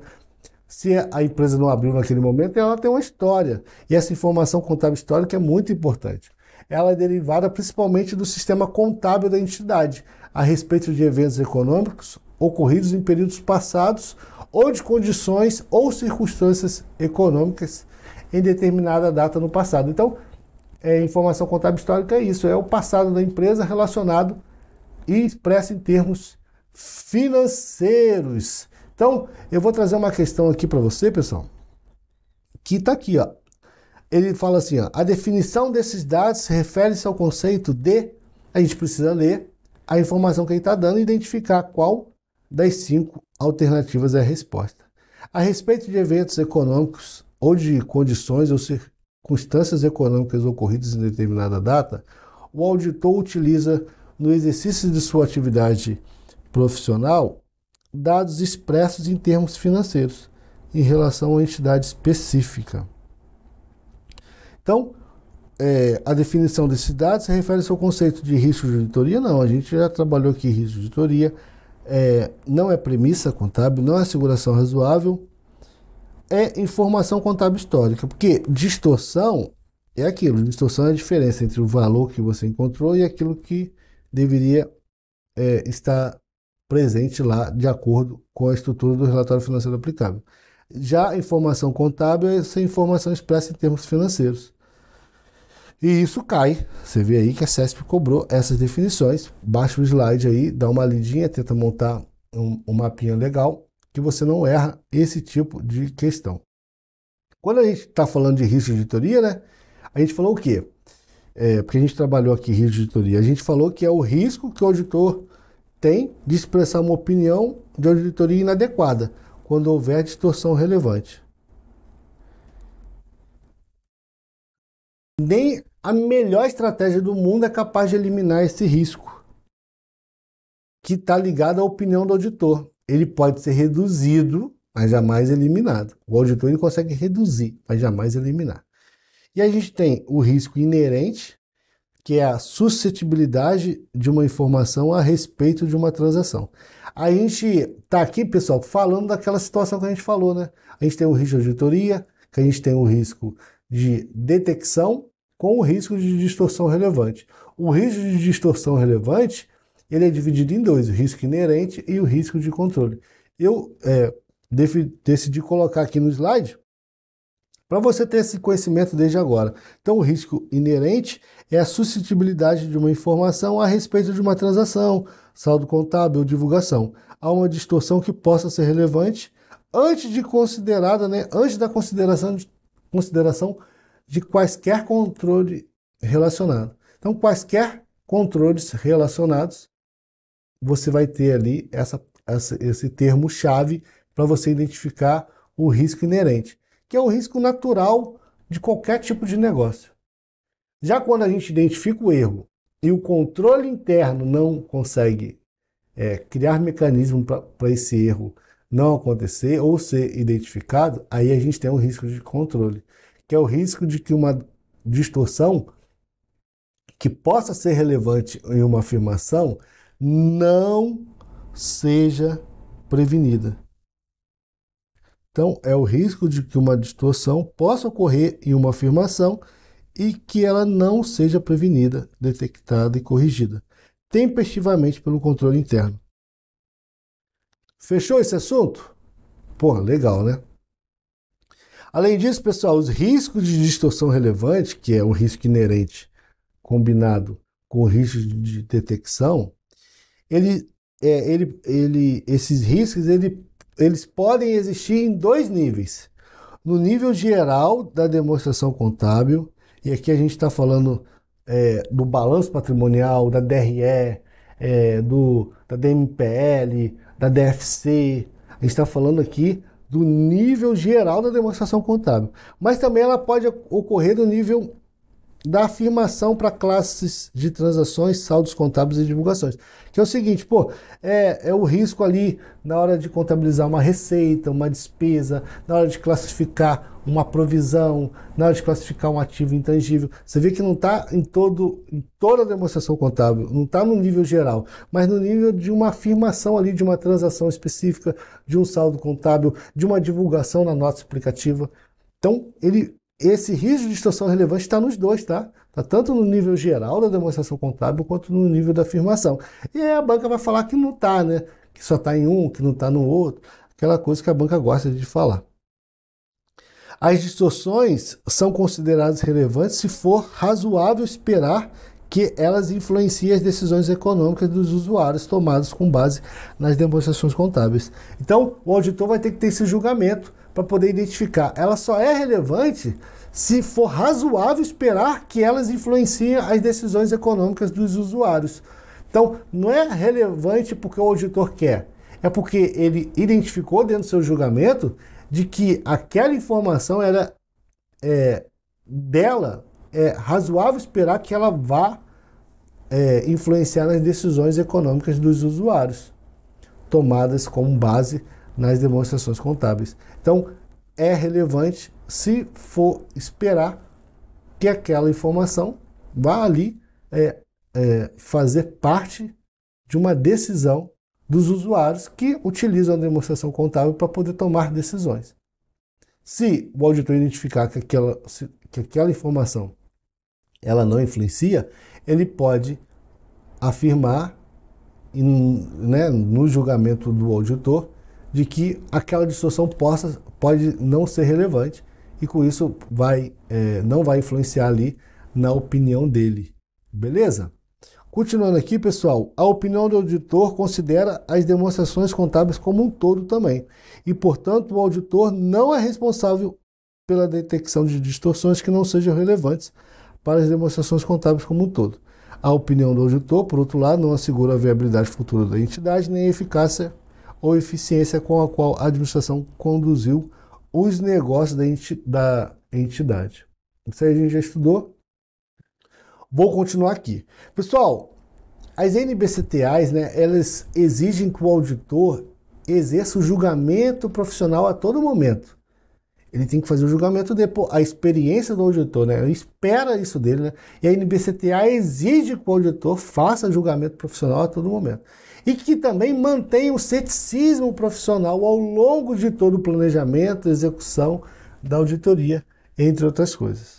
Ele tem que ainda identificar e avaliar os riscos de distorção relevante, independência causada por erro ou fraude, com base no entendimento da entidade e seu ambiente, inclusive o controle interno da entidade. Então, quando a gente fala de julgamento profissional e ceticismo profissional, é desde a fase de planejamento até a execução, do início ao fim. Até emitir a opinião dele, ele está lá exercendo o julgamento e o ceticismo profissional. E ele sempre vai avaliar o risco de distorção relevante com base em todo o entendimento que ele tem da entidade, do ambiente da entidade, avaliando o controle interno. Isso aí é super importante para que o auditor consiga obter a asseguração razoável que dele é exigida. Para ele obter essa evidência de auditoria apropriada e suficiente, para que ele obtenha essa evidência, para concluir se existe distorção relevante ou não, por meio do planejamento e aplicação de respostas apropriadas aos riscos avaliados, ele precisa estar sempre com o julgamento profissional e ceticismo profissional junto com ele. Ele tem que estar sempre atento a tudo que está acontecendo. Cara, ceticismo profissional toda hora cai na sua prova. E é sempre para isso. É para obter evidência de auditoria apropriada e suficiente, para concluir se existe distorção relevante. Porque como que eu vou saber se aquela distorção é relevante ou não? A norma diz, É relevante se influenciar as decisões, puder influenciar as decisões dos usuários, aquela informação. Então, o julgamento profissional, o ceticismo profissional do auditor está sempre presente. E por isso que a norma fica toda hora repetindo isso e tentando deixar bem claro essa informação. Na fase de planejamento, né, ele diz o seguinte, ó,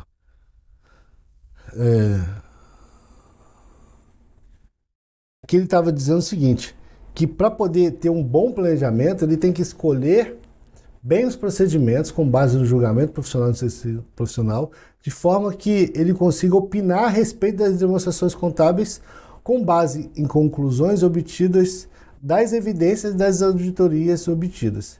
E a forma dessa opinião expressa pelo auditor depende da estrutura do relatório financeiro aplicável, ou da lei, ou do regulamento específico que foi exigido naquela auditoria. Pessoal, a gente já falou aqui bastante, esses textos aqui são só elementos daquilo que a gente já falou, né? São textos que estão presentes na norma daquilo que a gente já falou. Então, os objetivos gerais do auditor, eu já trouxe para você lá atrás, que você não pode confundir com os objetivos gerais da auditoria, né? Então, o objetivo geral da auditoria é diferente do objetivo geral do auditor. O objetivo geral da auditoria é diferente do objetivo geral do auditor. O objetivo geral do auditor, ele vai falar o quê? Que tem como objetivo obter segurança razoável. Então, a palavra-chave aqui é segurança razoável, de que as demonstrações contábeis como um todo estão livres de distorção relevante, independentes causadas por erro ou fraude, possibilitando assim que o auditor expresse sua opinião sobre se as demonstrações contábeis foram elaboradas em todos os aspectos relevantes em conformidade com a estrutura de relatório financeiro aplicável. E o outro objetivo geral do auditor é apresentar esse relatório sobre as demonstrações contábeis. Já o objetivo geral da auditoria é aumentar o grau de confiança dessas demonstrações contábeis. Como? Com a opinião do auditor, que tem como objetivo obter segurança razoável. Entendeu? Então, você guardando essas informações, tu vai acertar tranquilo. Uma questão aí caiu para auditor substituto. É uma questão um pouco mais antiga, mas aí está trabalhando várias coisas aqui. Ele fala assim, os objetivos gerais da auditoria são... Aí ele bota, obter segurança razoável. Ó, objetivo geral da auditoria, o objetivo da auditoria não é obter segurança razoável. É o quê? É aumentar o grau de confiança. É apresentar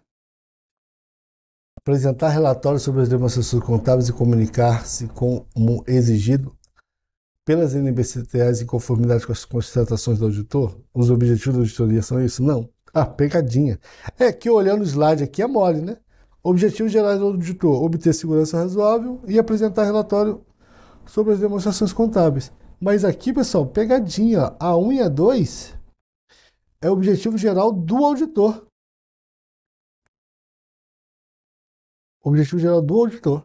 Já o objetivo geral da auditoria é só o 3. Entendeu? Essa questão aqui é bem difícil mesmo. Porque lembrar isso na hora da prova é bem difícil, mas eu estou te alertando aqui para você não vacilar.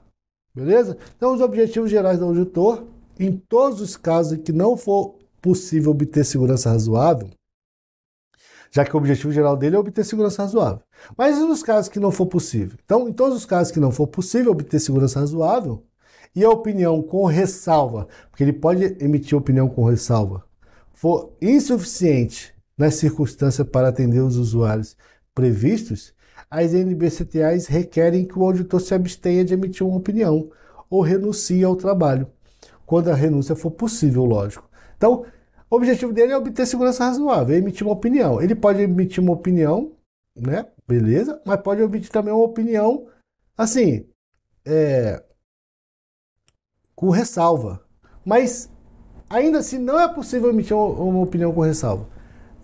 A gente vai estudar mais em aulas futuras, mas saiba que pode ser que o auditor tenha que se abster, né? A NBCTA até fala, ó, auditor, eu quero que você se abstenha de emitir uma opinião ou renuncie ao trabalho. Você só não vai fazer isso quando não for possível, de acordo com uma lei específica, você abster ou renunciar.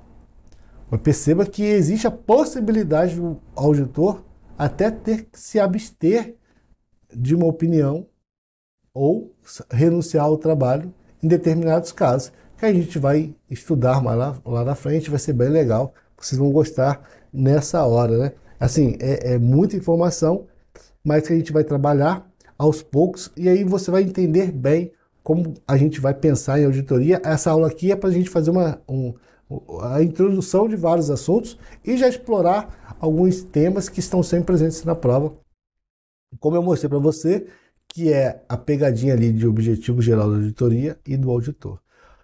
Pessoal, quando a gente fala de evidências de auditoria, o que a gente está pensando? Pô, evidências de auditoria, nossa, que negócio difícil, professor. Pô, evidência, né? Mas, pessoal, nada mais é do que são as informações utilizadas pelo auditor. Então, são as informações utilizadas pelo auditor para fundamentar suas conclusões.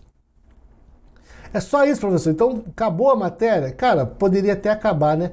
Mas a banca, ela vai explorar algumas situações assim que faz a gente errar na hora da prova. Por exemplo, ele fala assim, ó, o auditor deve obter evidências suficientes e adequadas. Aí a banca vai te perguntar, poxa, o que é uma evidência suficiente? Então, o pessoal até cria, né, algumas correlações assim, com letras, por exemplo, suficiência, quantidade. Então, quando a gente está pensando em quantidade de evidências, a gente está pensando em uma quantidade suficiente de auditoria. Então, cara, a gente tem uma quantidade apropriada. Quando a gente está medindo a quantidade de evidência, a gente está olhando para a suficiência. A gente está pensando assim, a quantidade necessária da evidência da auditoria é afetada pela avaliação do auditor sempre. Então, quanto mais auditoria, maior custo, maior tempo. Então, o auditor tem que estar sempre avaliando isso. E isso vai afetar com certeza a qualidade da evidência. A gente não pode pensar só quantidade por quantidade, a gente tem que pensar quantidade e qualidade. Beleza? Então, a suficiência é medida da quantidade. E a quantidade é afetada pela avaliação dos riscos do auditor. Mas também é afetada pela qualidade dessa evidência. Então, se a qualidade é boa, eu preciso um pouco menos de quantidade. Se a qualidade é ruim, o auditor vai detectar que eu preciso de mais quantidades de evidência. Então, a gente vai pensar em suficiência como a medida da quantidade, que é afetada pela avaliação do auditor e também é afetada pela qualidade. Já se a gente for pensar na evidência pela ótica da adequação, é adequada essa evidência? A gente está pensando na medida da qualidade. A gente vai estar olhando a relevância e a confiabilidade no fornecimento de suporte às conclusões que se baseia a opinião do auditor. Então, a adequação, a gente já está pensando na medida da qualidade. Poxa, é relevante? É confiável? Então, se a gente for pensar assim, na evidência, pô, essa evidência é adequada? Eu estou basicamente perguntando, ela é relevante? Ela é confiável? Eu estou pensando pela ótica da qualidade. Já se eu estou perguntando assim, a gente tem evidência suficiente? Aí eu estou olhando pela medida da quantidade. A gente tem a quantidade ideal? E a quantidade ela é afetada pela opinião do auditor e pela qualidade dessas evidências. Fazendo muitas questões, você vai conseguir identificar a melhor forma de você gravar isso. Mas pensa assim, ó, adequação medida da qualidade. Eu estou sempre perguntando, pô, essa evidência está adequada? Ela é relevante? Ela é confiável? Tem uma qualidade necessária? Eu estou olhando pela ótica da qualidade. Já essa evidência é suficiente? Opa, estou olhando pela ótica da quantidade. E a quantidade vai ser cada vez maior se a qualidade for ruim. Né? Ah, a qualidade é boa? Pô, preciso de menos, né? Vou precisar de uma quantidade menor. E é o julgamento do auditor que vai, né, julgar isso e a medida da quantidade vai ser afetada ali pela avaliação do auditor. E pela qualidade, como eu disse para vocês. Beleza? Então, a suficiência e a adequação das evidências da auditoria estão interrelacionadas. A suficiência, como a gente viu, é a medida da quantidade da evidência da auditoria. A quantidade necessária de evidências de auditoria é afetada pela avaliação do auditor. Então, quanto mais elevados os riscos, maior a probabilidade que seja necessária mais evidência. Então, maior quantidade. E também é afetada pela qualidade. Quanto melhor a qualidade, menos evidência eu preciso. A obtenção de mais evidência, pessoal, também pode chegar a então eu vou obter muita evidência porque eu só tenho qualidade ruim. Aí não, né? Ele não vai compensar a má qualidade.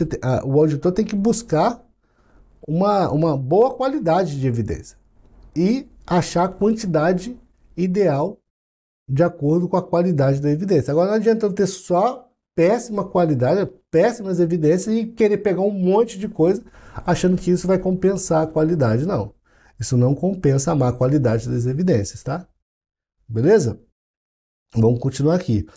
A adequação é a medida da qualidade, que está relacionada à relevância e confiabilidade no suporte das conclusões em que se baseia a opinião do auditor. A confiabilidade, pessoal, ela é influenciada pela sua fonte. Uma fonte confiável, uma fonte relevante, ela vai fazer com que a evidência seja mais adequada. A qualidade, ela está relacionada a isso, a uma fonte confiável, uma fonte relevante, né? E depende das circunstâncias individuais em que são obtidas. Beleza? Então tá bom. A administração é responsável, a gente viu, pela elaboração das demonstrações contábeis e pelo controle interno. Beleza? Você teve auditoria, isso não tira a responsabilidade, né, da administração das demonstrações contábeis. O auditor, pessoal, não tem como objetivo, por exemplo, elaborar as demonstrações contábeis, é a administração. O auditor não assegura a viabilidade futura da entidade, não tem nada disso. Ele não atesta eficiência e eficácia dos negócios, que a gente viu lá. Ele não tem como objetivo identificar erros e fraudes, isso fica lá pelo controle interno, cara. O controle interno que tem que criar mecanismos de identificação de erro e fraude. E quem é responsável pelo controle interno é a administração. E o auditor independente, pessoal, ele não tem como objetivo assistir a administração da entidade no cumprimento de seus objetivos. Não, ele tem como objetivo aumentar o grau de confiança nas demonstrações contábeis. A administração, pessoal, tem que fornecer ao auditor acesso às informações que os administradores e, quando apropriados, responsáveis pela governança, né? Então, ele tem que dar acesso às informações que os administradores tenham conhecimento, que sejam relevantes para a elaboração da apresentação das demonstrações contábeis, como registro, documentação e outros assuntos. Então, o auditor tem que ter essas informações e é a responsabilidade da administração fornecer ao auditor.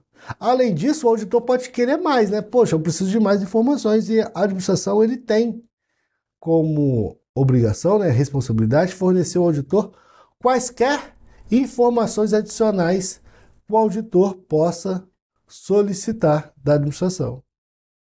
Além disso, o auditor, né, ele necessita ter acesso irrestrito àqueles dentro da entidade que o auditor determina ser necessário para obter evidências de auditoria. Então, a administração tem essa responsabilidade, né? Agora, ela pode não cumprir, né? Ela pode não ajudar isso. E aí o auditor, ele vai, por exemplo, fazer um procedimento alternativo, fazer outro tipo de procedimento, em busca sempre de identificar evidências apropriadas e suficientes para ele emitir opinião. Então, é bastante relevante o auditor estar sempre com o seu julgamento profissional em dia e estar sempre cético na hora de estar avaliando as informações que ele recebe, na hora de pedir uma informação adicional, solicitar acesso irrestrito àquelas pessoas que podem trazer informações para obter evidências de auditoria suficientes e adequadas. E E a gente está falando aqui de julgamento profissional toda hora, né? O que é o julgamento profissional? É a aplicação do treinamento, conhecimento e experiência do auditor, aquela experiência relevante, né? Dentro do contexto fornecido pelas normas, na tomada de decisões informadas a respeito dos cursos da ação apropriada. Então você tem ali o planejamento, mas durante a execução você vai ter ali algumas situações que o auditor julga necessário e tal. Então, julgamento profissional é isso, é a aplicação de todo o treinamento, conhecimento e experiência relevante dentro da auditoria. Já o ceticismo profissional é a postura que inclui uma mente questionadora e alerta para condições que possam indicar possível distorção devido a erro ou fraude, e uma avaliação crítica das evidências da auditoria. Ah, não é qualquer coisa que ele vai, poxa, falar, ou isso aqui é uma evidência apropriada. Não, calma aí. Deixa eu ver se é realmente apropriada. E se eu fizer um outro tipo de procedimento? Poxa, estou cético quanto a essa informação. Quero olhar de uma forma diferente. Eu pedi um cheque. Pô, os caras me mandaram 5 cheques aqui para eu avaliar. Calma aí. Bota esses 5 cheques para lá. Ou me dá mais aqueles 5 que estão ali. Ah, sabe, o auditor ele tem que estar esperto, ele tem que estar alerta, ele tem que estar com uma mente questionadora, né? Ele não pode estar ali, pô, de passagem, né? O auditor, ele, né? Você que vai ser auditor tem que estar ali, pô, com a mente toda hora questionando, sendo cético. Ele não tem como objetivo identificar fraude, mas, poxa, ele pode estar alerta para condições que possam indicar distorção devido a erro ou fraude. Ele tem que ter uma avaliação crítica também das evidências que ele recebe. Ele tem que estar sempre com essa mente questionadora. Isso é o ceticismo profissional. Beleza? Ó, a gente viu aqui, ó, nessa questão. Na impossibilidade do cumprimento de um dos objetivos relevantes, deve o auditor avaliar se isso o impede de cumprir os objetivos e executar procedimentos alternativos ou incluir um parágrafo de ênfase em seu parecer. A gente não estudou parágrafo de ênfase agora, mas essa resposta está errada, tá? Vamos ler a E. Executar procedimentos de auditoria alternativos e modificar sua opinião. O auditor, ele já condicionou que o auditor deve modificar a opinião dele. Não, gente. Ó, na impossibilidade de cumprir alguma situação ali, algum objetivo, o auditor já não tem que modificar a sua opinião. Não é assim. Ele tem que avaliar se vai modificar ou não. Ele tem que avaliar se o não cumprimento de um dos objetivos gerais da auditoria vai exigir que ele mude de opinião, se ele vai renunciar ao trabalho. Ele tem que fazer uma análise disso. Isso aqui está na nossa NBCTA. Lá no item 24, ele fala assim, ó, se o objetivo em uma NBCTA relevante não pode ser cumprido, o auditor deve avaliar se isso o impede de cumprir os objetivos. E se isso exige que ele modifique sua opinião ou renuncie ao seu trabalho. Ele só vai poder renunciar se ele não for obrigado por lei a continuar. Mas se um dos objetivos não foi cumprido, ele vai ter que avaliar. Pô, isso aí vai fazer com que eu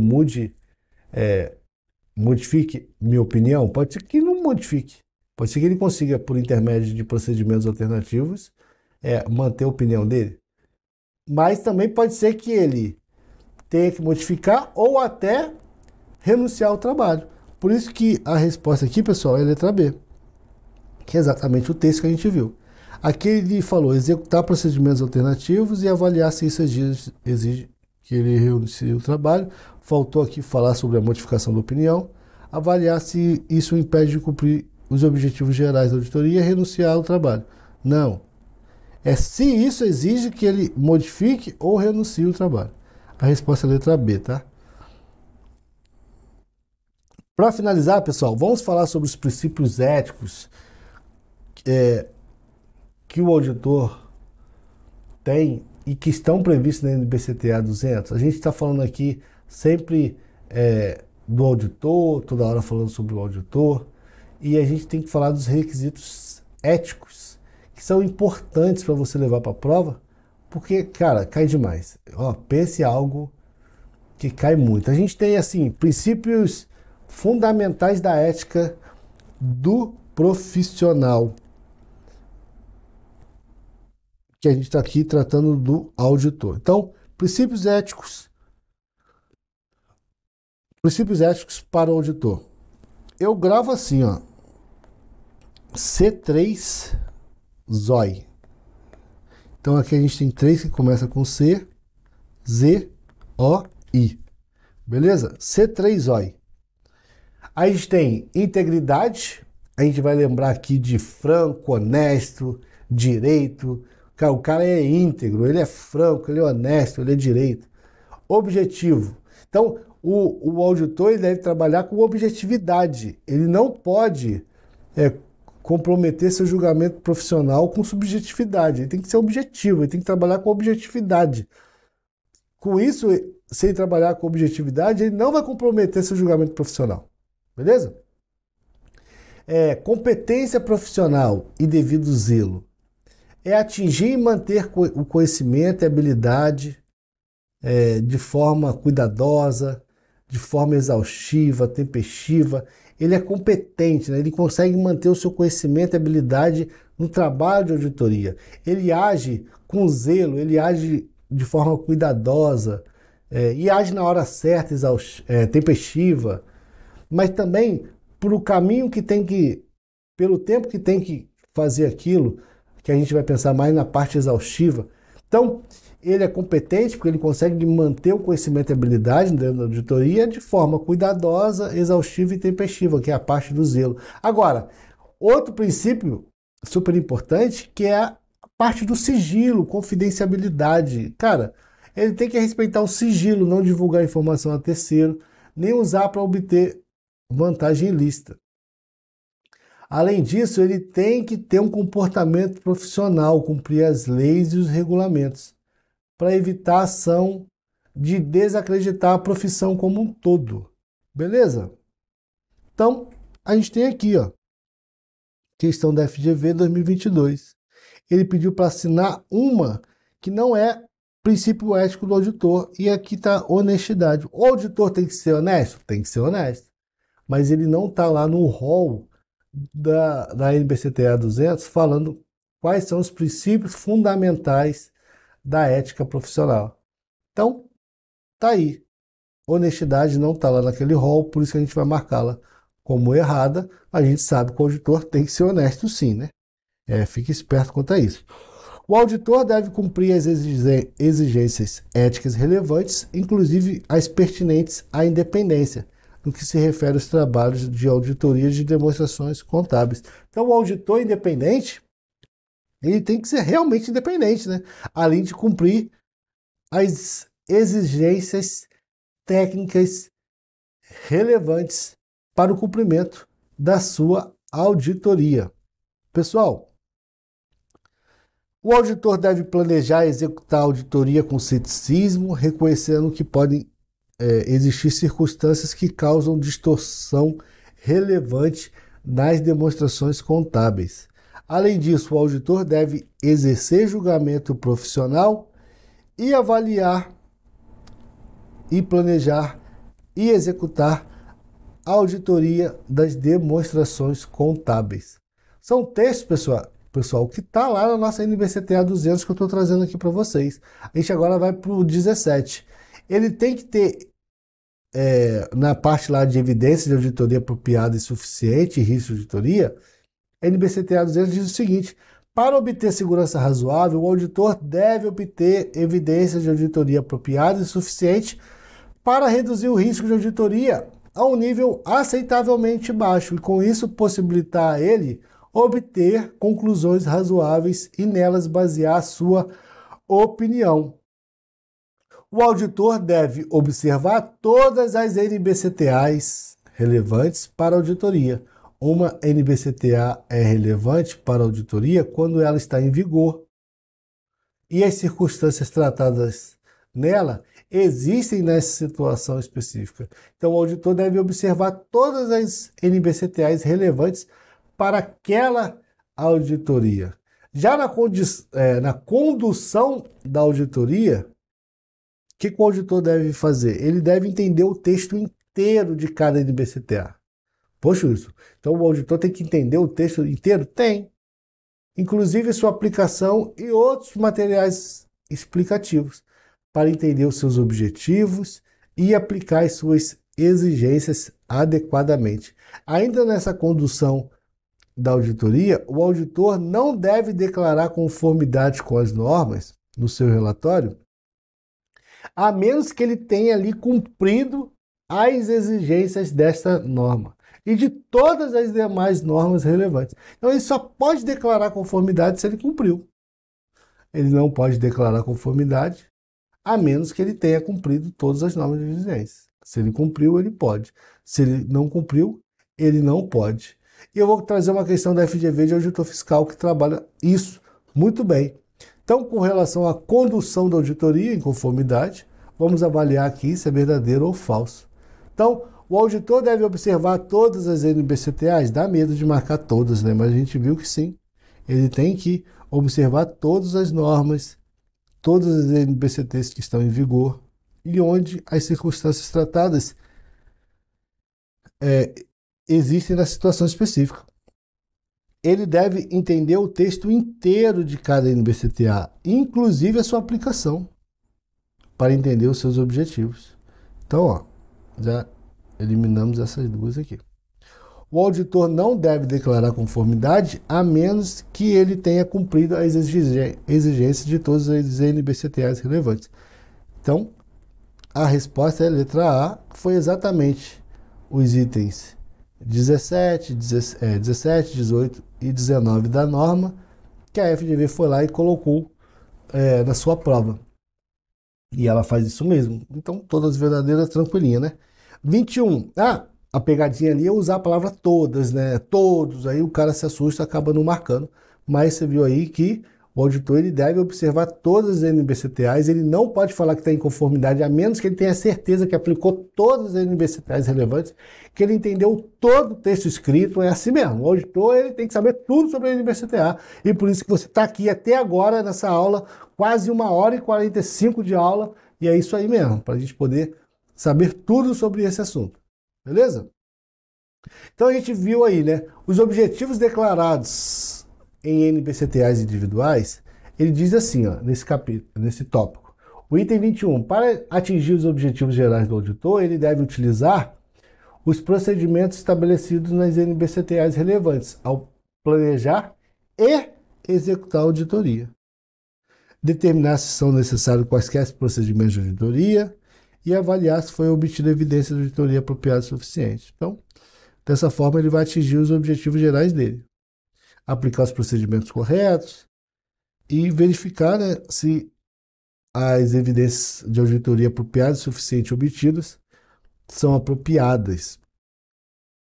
O auditor deve cumprir com cada exigência de uma NBCTA, a menos que nas circunstâncias da auditoria a NBCTA inteira não seja relevante. Ou, né, a exigência não seja relevante por ser condicional e a condição não existir. Então, ele só não vai aplicar uma NBCTA se aquilo ali não for relevante ou tiver alguma condição, mas aquela condição não existir, aí não precisa aplicar. Espera-se que a necessidade do auditor não considerar uma exigência relevante surja apenas quando a exigência for a execução de um procedimento específico e nas circunstâncias específicas da auditoria. Esse procedimento seria ineficaz no cumprimento do objetivo da exigência. Então, se aquilo ali for ineficaz, a NBCTA espera que ele só não vai considerar aquilo como relevante se for um trabalho específico, se aquele procedimento ele é ineficaz para o cumprimento do objetivo do auditor. Mas a NBCTA meio que espera que ele use tudo, né? Todas as informações das NBCTAs, aplique todos os procedimentos relevantes que as NBCTAs traz aí para o auditor. Mas se for um trabalho específico, beleza. For um procedimento que é ineficaz para aquela auditoria, para o cumprimento de um objetivo específico, então beleza, a NBCTA aí abre mão de exigir que o auditor considere aquela NBCTA relevante. A 23 diz assim, ó, espera-se... Opa, isso aqui eu já li, né? Saiu de novo. Então é isso, pessoal. Acabou nossa aula. Assim, bastante informações. Não é fácil estudar auditoria, né? A gente viu aí que a gente trabalhou bastante informação. São muitas NBCTAs para a gente estudar. É, e a gente vai trabalhar bastante aí as, as NBCTAs aplicadas a concurso público, né? A gente aqui, o nosso foco não é formar um auditor independente, sim formar concurseiros que acertem questões de auditoria. A gente falou bastante aí sobre vários pontos da matéria. A gente falou sobre risco de auditoria, sobre objetivos gerais de auditoria, objetivos gerais do auditor. A gente falou sobre requisitos éticos, profissionais do auditor. A gente passou por ceticismo profissional, julgamento profissional. A gente falou sobre a condução da auditoria em conformidade com as NBCTAs. A gente mostrou ali como que a NBCTA exige que o auditor como regra, conheça todas as NBCTAs, todos os textos. A gente falou quando que aquilo ali, quando que a NBCTA não exige que o auditor aplique, né, as situações específicas ou as situações que aquela NBCTA não é relevante. E a gente falou também sobre os assuntos que mais caem em prova, aqueles pontos que você tem que ter atenção para que não caia numa pegadinha simples. Isso é muito importante para a gente poder ficar bem no nosso concurso, que vai exigir a auditoria da gente de uma forma um pouco mais aprofundada e de uma forma que os conhecimentos sejam simples, porém que acaba confundindo com uma outra informação e a gente erra. Então, esse foi o objetivo dessa aula. Daqui a pouco eu volto com mais uma aula bem legal para você. Valeu!